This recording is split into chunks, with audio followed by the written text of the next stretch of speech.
Thank you for inviting us.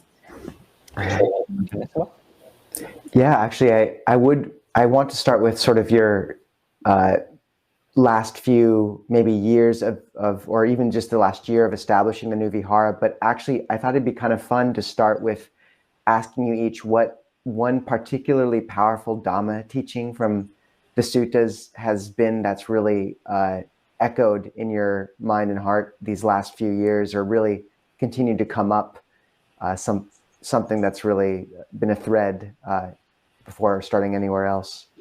Do you want to start? Well, the one that comes up straight away is the Anatta Lakkhana Sutta, or the discourse on non-self. Rather, that's where my mind seems to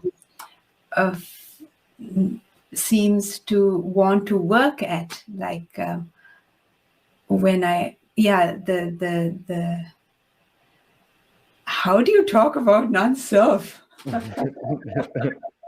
And yet it seems the most important thing. It seems to be the problem behind all the problems. So, if you aren't looking at what is driving your anger, what is driving your desires, then it feels like you're only just sort of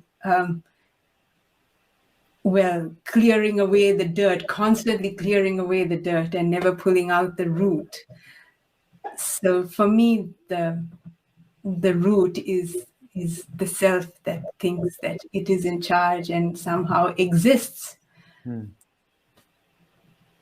Even though I am not able to completely see through it, I turn my head in that way and look at where is this all coming from, and remind myself of the teachings of the Buddha, of this is just all a creation, that there is a me running the show.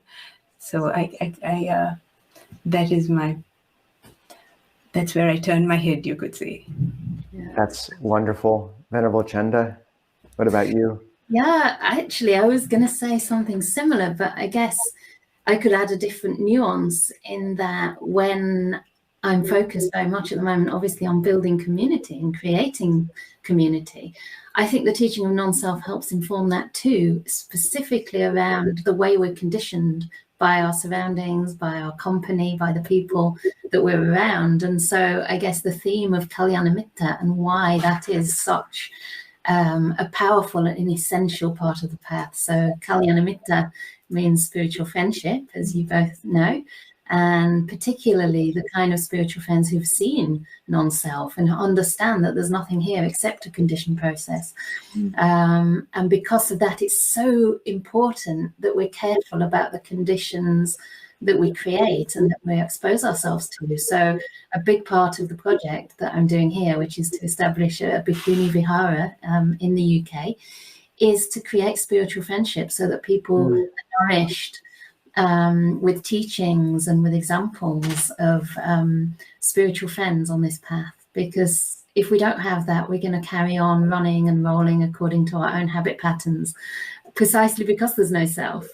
And it's getting that piece, getting that part of the jigsaw really in place that can allow for the rest of the path to unfold properly.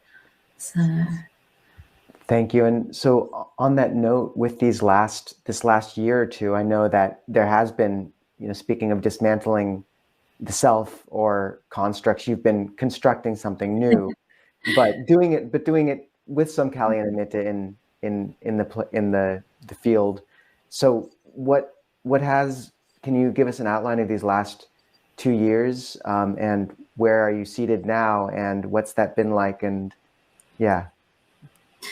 so we started this project. I started this with my teacher Ajahn, and in a sense you could say it's all his fault, because I would never have come up with this idea on my own. The last thing I wanted to do was kind of get the doer busy, and start creating, as you say, something in samsara.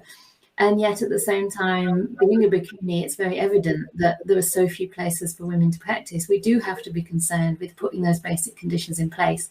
So for me, I guess the way that it's been spiritually helpful is to realize I'm not doing it for me. I'm not doing it from a sense of self, but I'm doing it more as an act of gratitude to my teacher, a service, you know, for everything that I've received, which is immense.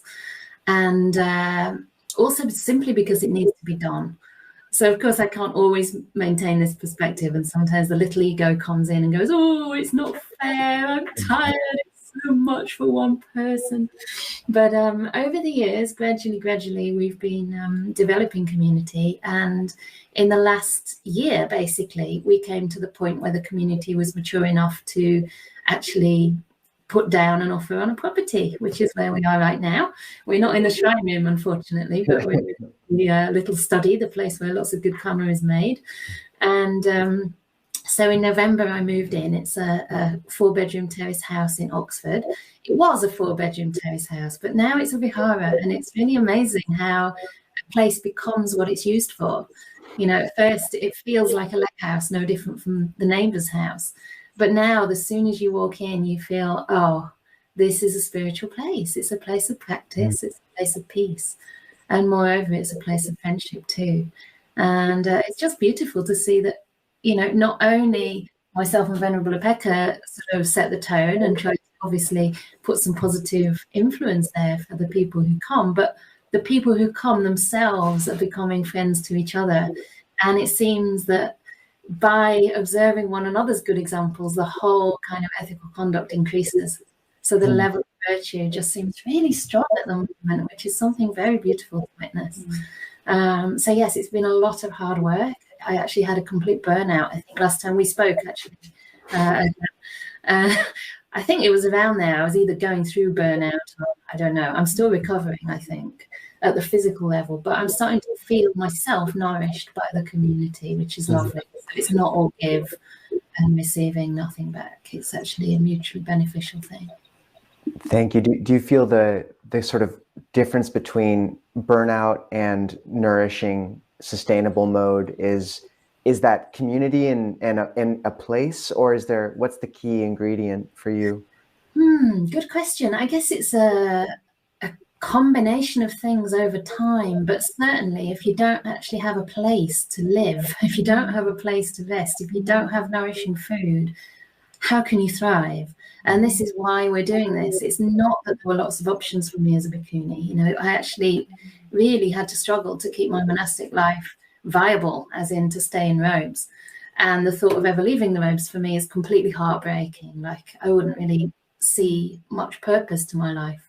Of course, I could continue to practice to some extent, but once a renunciation has happened in the heart and manifested by, you know, actually taking the path of renunciation and being a fully ordained nun, it's almost impossible for me to conceive of going back.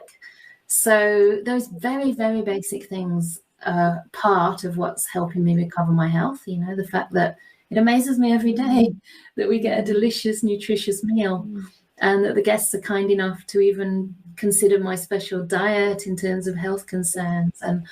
And then, yeah, staying in the same place day after day.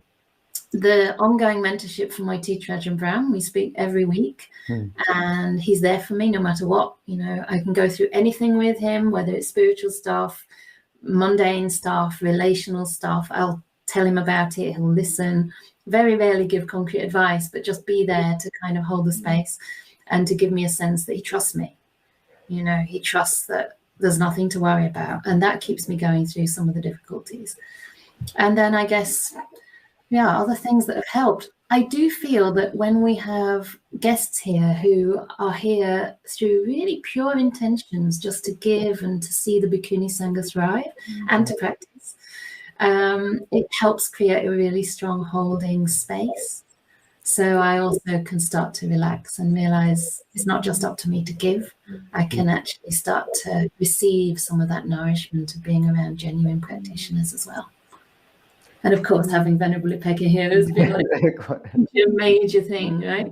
I didn't see another robe for like 2.5 years while I was in the COVID pandemic. It was just, I mean, people say when they come, oh, it's great to see a bhikkhuni, but all I see are other lay people. I don't see other bhikkhunis. My dear friend who we ordained together in Perth as bhikkhunis some time ago. It's coming up to our 10th Vasa as bhikkhunis now. It's been really wonderful. Yeah, just that friendship, that mutual support. And actually, that I suppose is and Ajahn Kovilo, I'll give you the floor in a second, but just to sort of touch on one of those things you brought up, and also bring in Venerable Upekkhā as well. I'm curious about both of your, advice to a young woman interested in, or an old woman interested in ordaining. What would you tell them, and how would they go forward? Yeah. I'll start, I guess. Well, now I know it makes a difference where you ordain and who surrounds you when you ordain. So,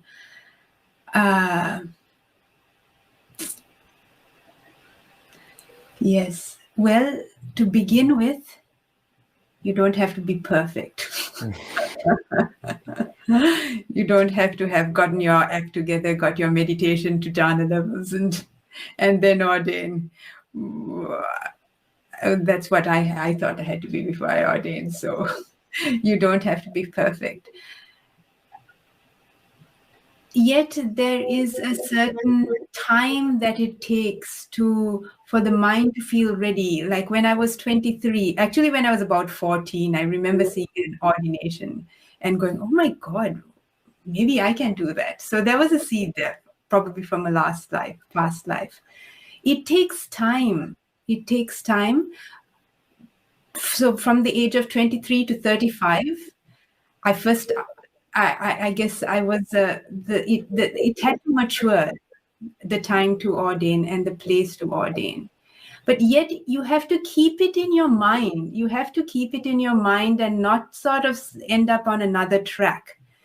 Hang around in monasteries, hang around with nuns if you can. I see in our monastery, women, I guess girls, to me, I'm old,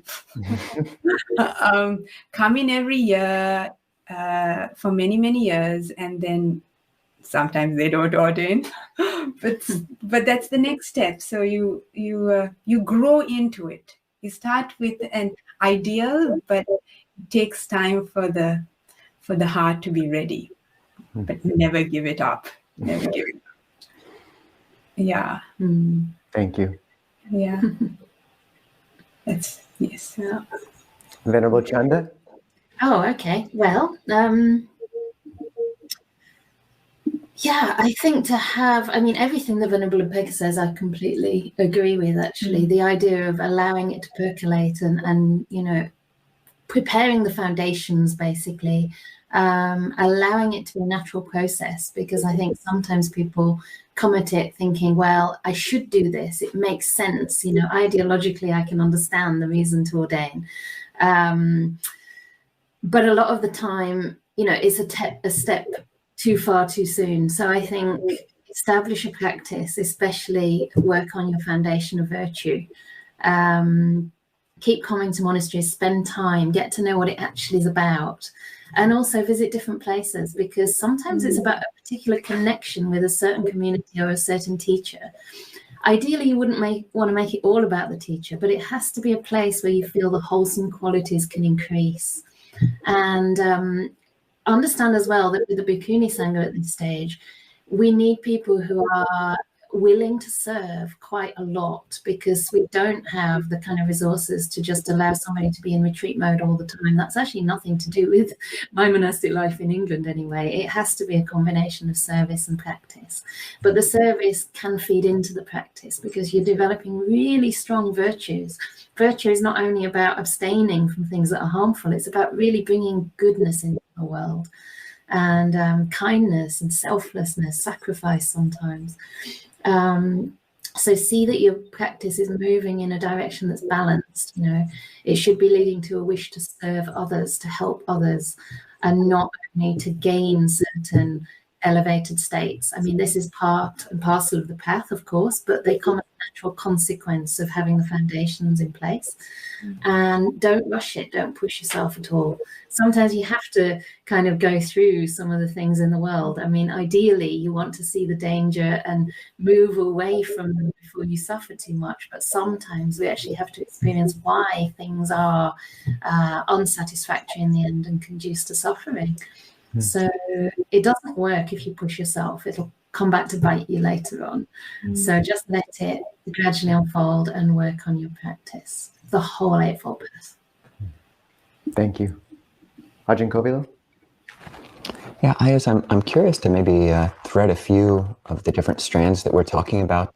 Just in general, we've got this idea, this concept of samana sanya, the perception of oneself as being a renunciate, which I know has been really important in my own monastic life, but it can be a bit strange for someone who's not familiar with this idea. Both of the Venerables have been talking about life as a bhikkhuni, and to some extent, we're all taking on this perception that we are renunciants, but at the same time, as Venerable Upekkhā, you mentioned, at the same time, we're deeply trying to learn and lean into this truth of not self. And as you said, Venerable Chanda, we're also trying to give our lives in service. And I'm curious, Venerable Upekkhā, if you can speak about this relationship between being deeply committed to a form, the bhikkhuni form, the samana renunciate form, and the truth of not self. And then Venerable Chanda, if you'd be willing to speak to the relationship between service and being a samana, if there is a relationship you can speak to. Yeah, gosh.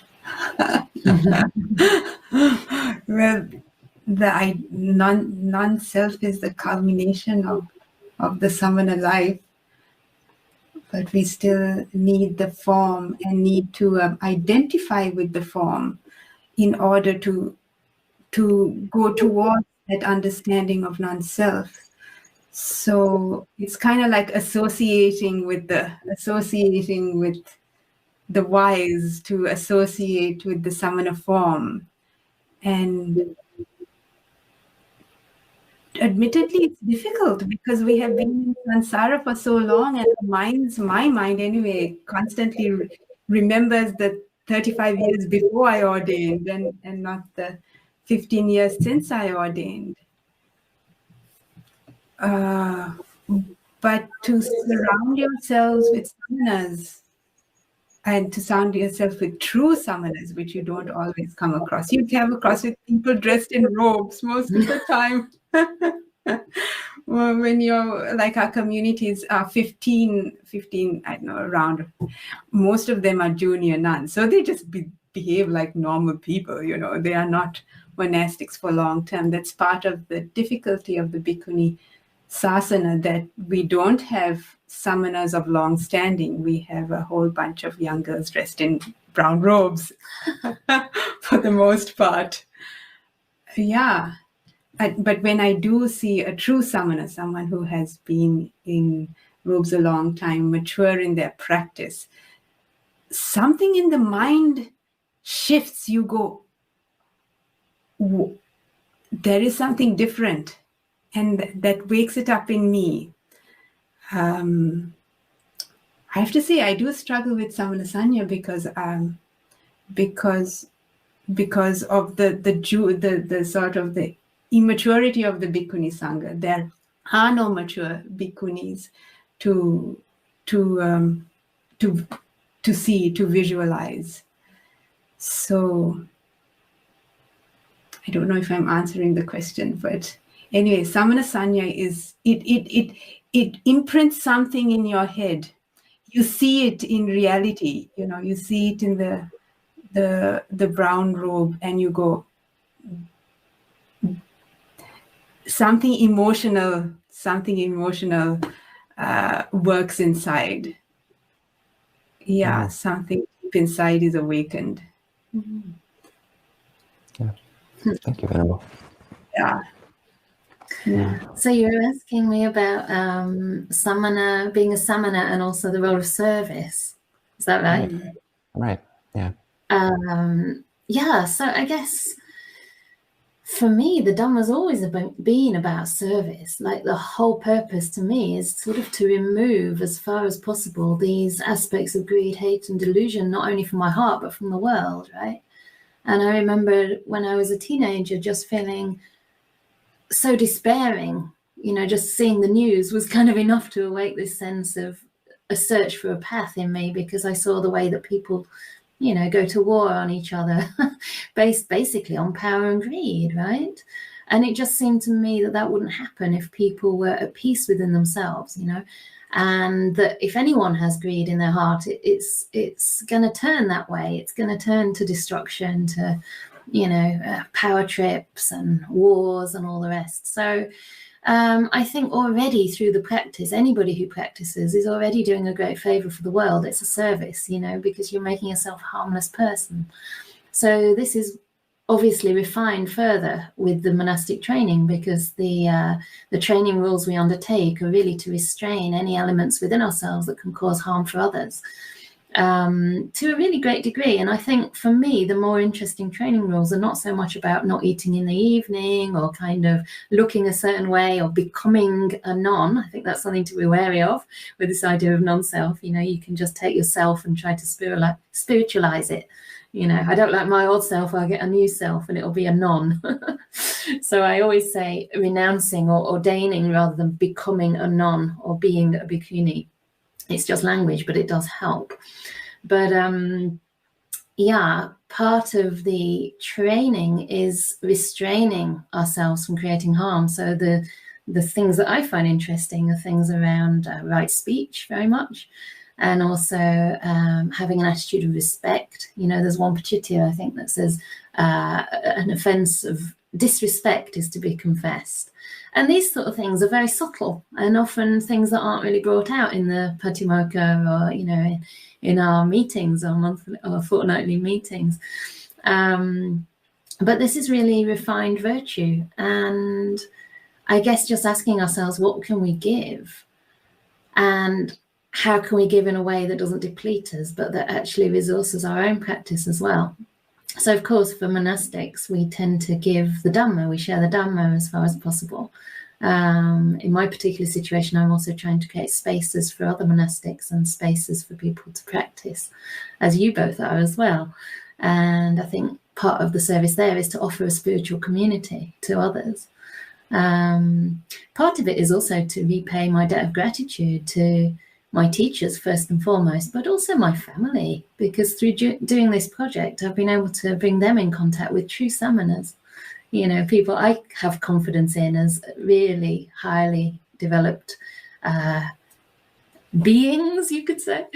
And they're having this kind of contact and saying, wow, there's something to this. It seems to create people who are bright and who are respectful and who are kind of easy to talk to and deeply virtuous, trustworthy. So I think these are all the kind of qualities with which we serve the world. I mean, who doesn't want to be around somebody who they can trust and who they feel safe around? That's one of the biggest forms of suffering for beings. We can't trust each other. We feel disconnected.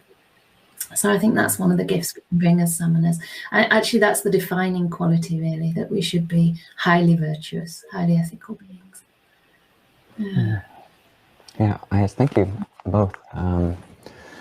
A lot to look into there, and something which, outside of people who are in these robed forms, who else is talking about this samana sanya? And I'm curious if you both have talked about a true samana or a true renunciate, and also this kind of beautiful phrase which Venerable Chanda, you used, someone who's realized the truth of not self. That in my mind, I'm not so familiar with that phrase, but it strikes me as someone as referring to and pointing to this aspect of attainment. And I'm curious if both of you could speak about your relationships with teachers who you've had. I know Upekkhā, you've stayed at the Mahasi Center. You've both stayed around really well-trained bhikkhus and bhikkhunis in Australia and elsewhere. Venerable Chanda, you've studied in Burma, Nepal, India. You both have invited Ayya Ananda Bodhi to come and teach, and just talk about your relationships with people who you feel are good role models, good samana role models, and good models of this realization or deeper insights into not self. My favorite subject. I'll cry if I talk about this, because I have a very deep sense of devotion toward the Arya Sangha. And I think in my life I do feel fortunate to have the confidence that I've met some of these people, that it is possible for human beings. And I think in the beginning, because I trained in Asia, my first teacher was Goenkaji, but of course he sort of spawned this massive movement all over the world where there are many, many centers, I think 400 or something in the world. And you didn't have a lot of contact with him directly, but I did have some.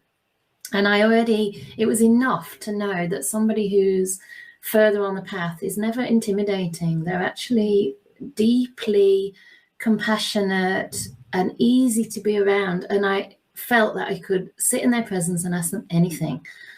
And this is already very, very helpful on the path, right? That there's people in this world that don't judge you, that have compassion for you, that just want your benefit. They only have your best benefit at heart. And that was already enormous for me. And also that Goenkaji never wanted to make himself the teacher or the guru in any way. So that was actually very much emphasized in that tradition, that we were our own kind of teachers in a sense. We had to walk on the path. The teachers could only guide us, but in the end we had to come to the understandings ourselves. And I think Goenka never made any claims of being a stream winner, but he clearly had very, very strong qualities, and also that sense of selfless service and very deep meditation. So he'd talk about sort of people, this wasn't really known, but it was known among the close circles, because I was in Asia around a lot of people who trained with him directly. And he would talk about people coming to the centers, and some have beings with them, kind of guardian protectors who'd wait for them outside. Some others would bring them in and things like this, And there was just this sense of someone completely committed to the Dhamma. And then my next teacher was my Sayadaw in Burma, Sayadaw U Panyajotta. And he was reputed to have attained incredibly deep insight, which was very obvious just by meeting him. One of the defining characteristics that seems common among all the people I have confidence in as having seen non-self, seen through the delusion of a self, is that they did have very, very deep samadhi meditation. And he had that from a very young age, from 16. And he'd sit down and meditate for 3 days at a stretch, completely like a rock, without going to the toilet or anything like that, and have all these kind of I suppose I shouldn't say too much because I mentioned his name, but this is the way the understanding goes. And people never actually tell you directly, but you kind of hear this from supporters, and you have to have a bit of faith. And with him too, it just felt like this outpouring of metta.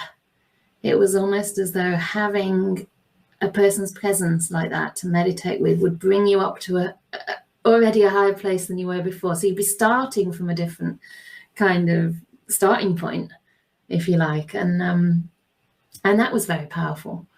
And then with my teacher Ajahn Brahm, and I'm aware that I'm speaking only about monks so far and men, but I will talk about some women as well. With my teacher Ajahn Brahm, it was another level of accessibility, because he's also a British-born Buddhist monk. And at first I had prejudice about that. I was like, I don't want to listen to these like Western monks. They don't know the real thing, They're not Asian. They've not been brought up in it. So I was kind of like, pretty dismissive. But as soon as I heard talks from him that he gives to the monks, so these are the deep talks that are just being made available for anyone interested on Deepa Dhamma podcast, BSWA.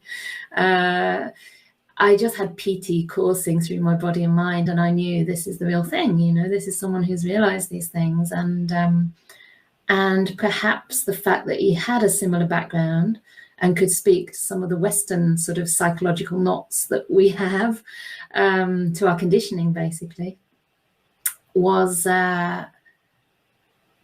just so accessible and so instant in terms of a teaching. I guess the main thing about associating with people like this is that having seen non-self for themselves, they see that in everybody. So they don't define you, they don't fix you, they don't judge you. And it's an incredibly different feeling from being with most people. It's almost like there's nothing you could do that would make them lose faith, almost, probably nothing, because they would still see your own capacity for awakening, because they've seen their own. They know, they don't just believe, they know that everybody has that same potential. And that is relayed to you again and again and again. So the level of confidence that gives me is immense. I sometimes, of course, because of self-view, think, oh, but not me, you know.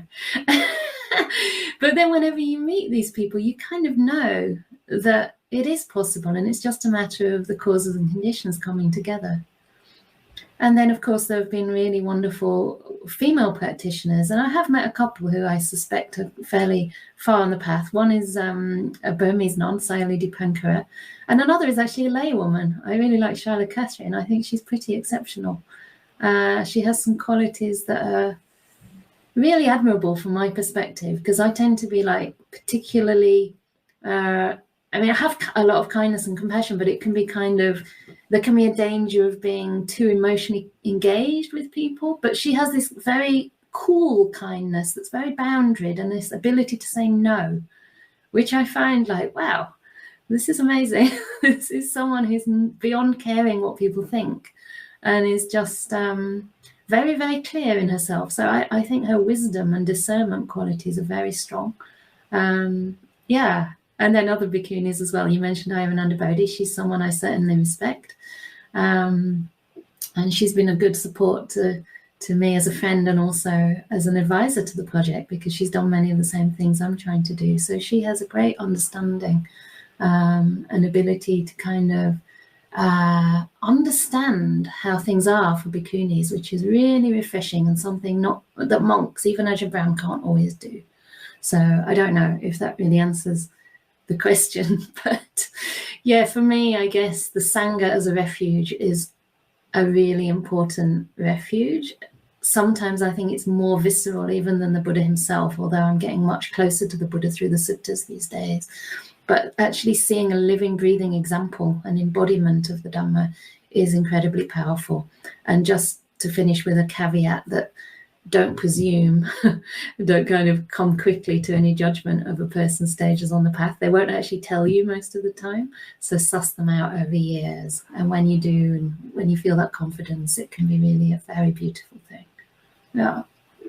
I just talked about particular people, but I don't know, you met Ajahn Brahm where you were close to her.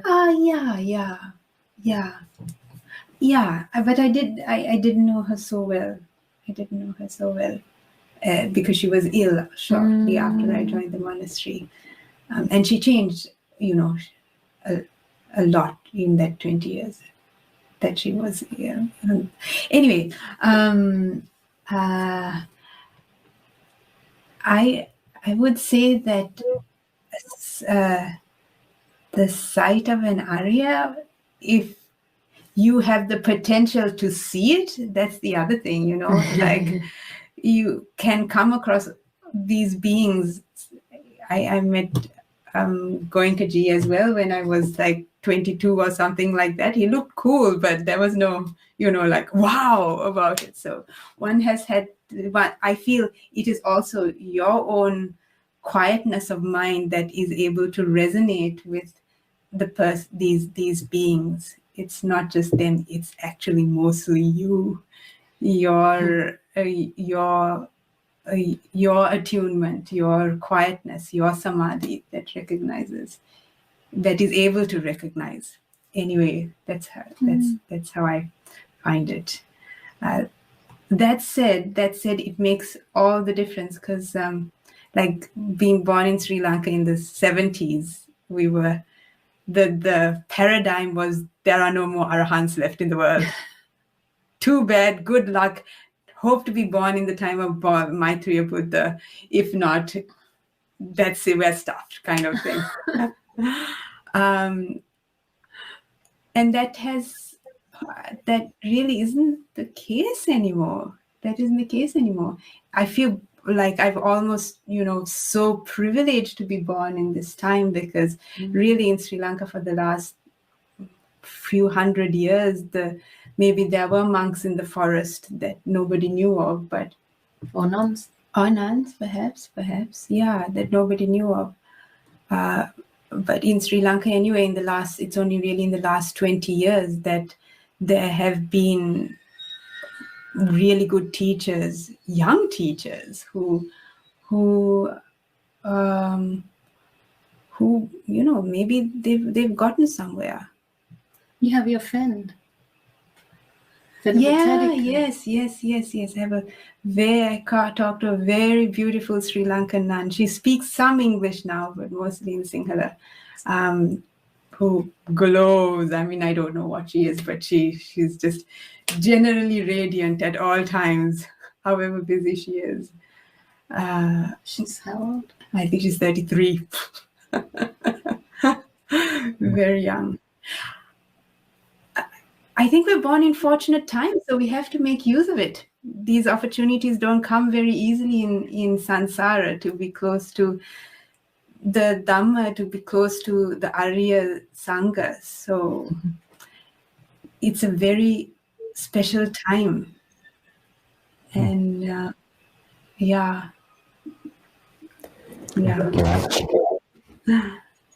Thank you, both of you. And I'm like quite inspiring words. And I'm, speaking about moving towards or from these images of transcendence to how you keep that in what you're doing right now. And you spoke about the challenges that have come with living this bhikkhuni life and also creating a space and the whole Anukampā Bhikkhunī Project. So I wondered if you might, I know we're coming to closer to the end of our time together, but would you lay out for our community a little bit what you've been involved with and what that's looked like, what you've been working with in terms of creating this space in the UK? Yeah, thanks. As I said, it can be very challenging, and yet I think it's a beautiful interview actually, because it's connecting me with these sort of superpower forces that are behind it. It's not only coming from me. In fact, if it was coming from me, it wouldn't work, right? And I would be dead, I think. Honestly, I don't think there's any way I would survive. But because I made a promise to my first teacher, from the moment he met me, before he even ordained me, he said, "If you ordain, is it for life?" And I said, yes. It wasn't that he asked me to do it for life, but it was just a spontaneous response. And knowing that's a question I answered honestly in the presence of someone I so deeply respect, and also having Ajahn support with me this whole way through, very strong support. It just gives it another dimension and makes something like this possible. The other thing that makes it possible is that I take time every year for at least a 3-month retreat, usually 4 months, and that time is completely offline as far as it's humanly possible. Usually it works, and I'm in the forest and I'm meditating on my own with a community that I love around me, a community that understand solitude, that are there for me if I need anything but won't kind of intrude. And I just feel so at home with them. So this is also one really important aspect of making this work in the UK. It has to come from practice. It has to come from a genuine intention to serve, and to be very wary of having too many goals, I guess, because in the beginning, I think there was this sense of me wanting to please my teacher by doing something fast and big. And over the years, I've been trying to convey that it isn't about size. It's not going to be big because it's about community. It's not about place. So I've been really adamantly sort of trying to make that the priority, trying to bring the people together and the place as a result of a community rather than the other way around. And I think that's helped a lot, so that now we have a place it's actually being filled with the right people that I've already known through the Zoom sessions that we've been doing, especially during the Corona pandemic. That was a massive boost for us as a community. So not only do they know me, they know each other. And we've been practicing together for at least 3 years, remotely, but now in person again.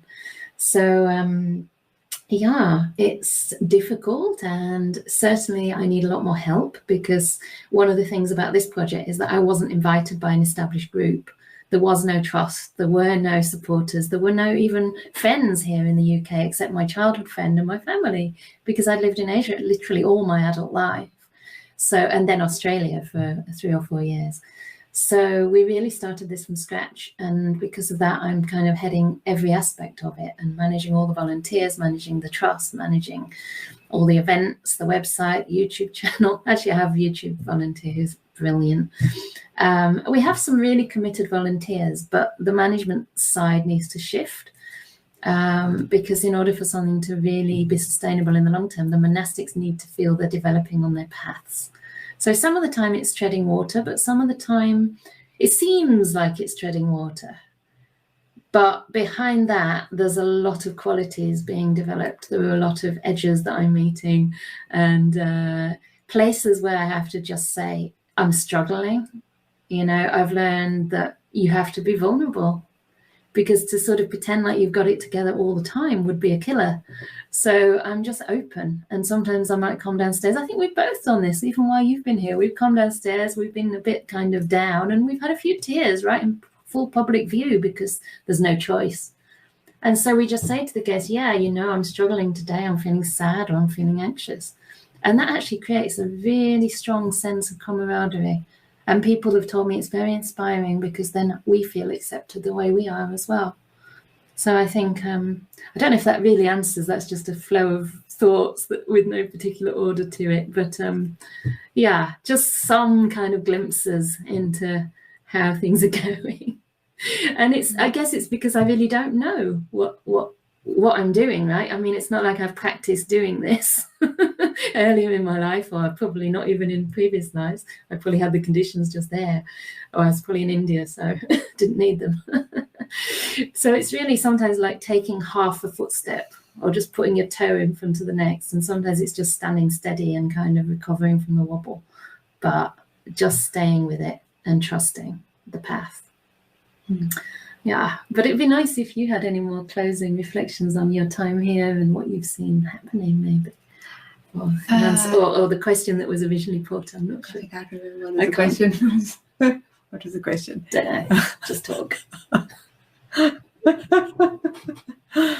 I think this is for I've sort of been Venerable Chanda's friend now since we met, and listening to her life unfold over the last 7 years. We talk regularly. We've been talking regularly on Skype, and I think this is a key moment. It's like a time that the project has shifted from herself trying to just simply stay alive to many conditions coming together, and there's a place, there's a roof, fully paid for, mortgage-free house. There's people who come to stay regularly. There's very rarely that there's no guest. All the guests who come are extremely, how would you say, respectful, understand the Sangha. They're not like, we're just here to have a holiday kind of a thing. They understand how monasteries work. I don't know. They all seem to know what to do. And also I'm here. So it's not like, it's not one person. It's like, we are a body. We are representing the Sangha. It's not Venerable Chanda's show. This is the Sangha here. So I think it's like it's turned a page, and we have found out that it's the natural progression of any organization. It starts with one person, and then now it has to go to the responsibilities moving away from one person to now a group of people, and that's where it's at, where the people are coming forward to be able to make that next step. So it's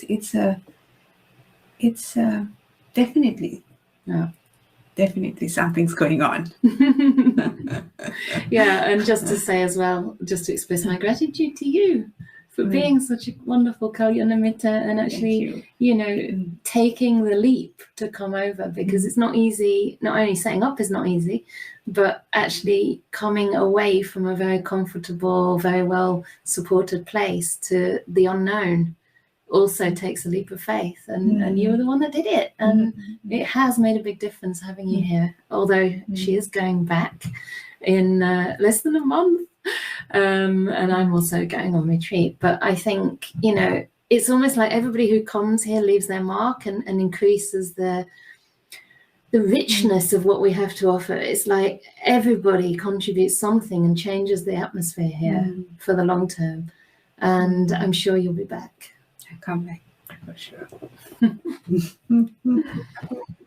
Venerables, thank you so much for taking the time. I think you might have to go somewhat soon, but is there any way that we'll put a link to the Anukampā Bhikkhunī Project in the show notes, but is there anywhere else that people could support the project and maybe come to meet you or receive more teaching?